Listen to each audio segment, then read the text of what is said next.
واستقبل جلالة الملك كذلك محفوفا بصاحب السمو الملكي الأمير مولاي رشيد وصاحبة السمو الملكي الأميرة لالا أسماء، ممثلين عن الجالية المغربية المسلمة واليهودية المقيمة ببريطانيا. وبعد أن تقدم أعضاء الجالية للسلام على جلالته، ألقى ممثل عن المسلمين وآخر عن اليهود كلمة بين يدي جلالته عبر من خلالها عن تشبث المغاربة في بريطانيا بمغربيتهم وإخلاصهم للعرش العلوي المجيد. ثم ألقى صاحب الجلالة كلمة في أعضاء الجالية جاء فيها: الحمد لله والصلاة والسلام على مولانا رسول الله وآله وصحبه رعايانا الأعزاء. كم كان تأثرنا عظيما حينما سمعناكم، وبالأخص سمعنا أصوات أبنائكم وهم يرددون نشيدنا الوطني عندما وصلت إلى محطة القطار في فيكتوريا. وقد أحسست آنذاك وتيقنت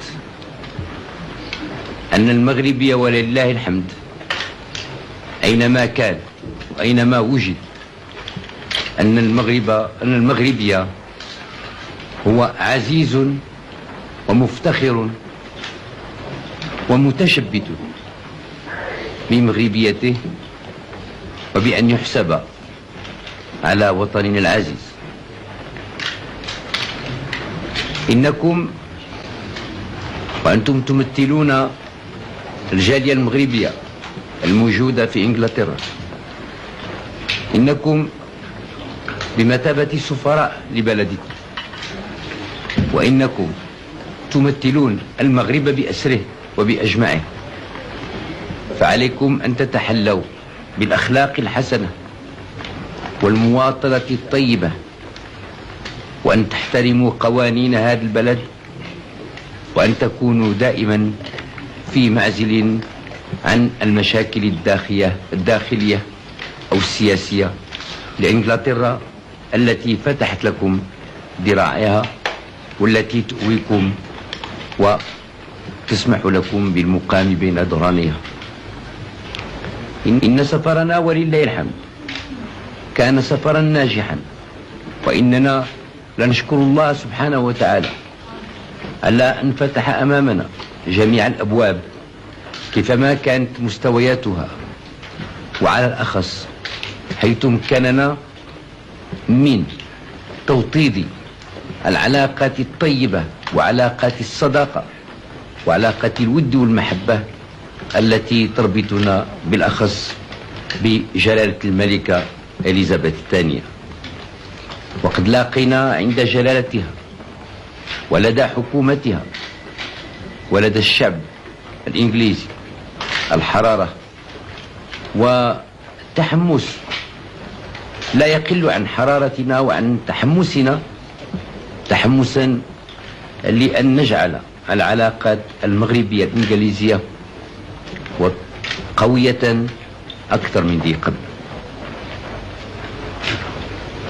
ولا أدل على أن المغرب أينما وجد وأينما كان هو كرجل واحد، وأن نرى رعايانا المغاربة المسلمين واليهود يجيئون هنا ليجددوا عبارة الإخلاص والولاء والوطنية والتعلق بأهداف وطنه.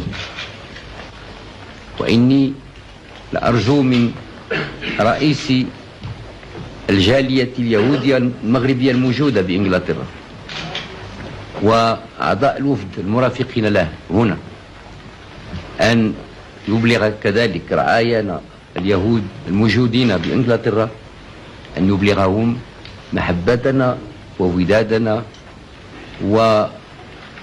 وإرادتنا كما كنا دائما، وكما كان أبونا بالخصوص محمد الخامس، إرادتنا أن للدفاع عن حقوقهم وعن ما يطمحون إليه، مثلما ندافع عن رعايانا ونكتنف رعايانا المسلمين. والله سبحانه وتعالى أسأل أن يهديكم سواء السبيل، وأن يسدد خطاكم، وأن يذهب عنكم شعور الغربة، وأن يحفظ أسركم في بلدكم، كما أرجوكم أنتم من جهة أخرى أن تبلغوا سلامنا وعواطفنا الأبوية إلى كل المغاربة رعايانا الأعزاء الذين لم يتمكنوا من أن يمثلوا أمامنا، والذين لم يمكنني أن أعانقهم كما عانقتكم حينما اتصلت بكم هنا. ومرة أخرى قبلوا أبناءكم شكرا مني على حسن اقتبالهم على الخصوص، وبناتكم، وشكرا لكم ولكم جميعا، والسلام عليكم ورحمة الله.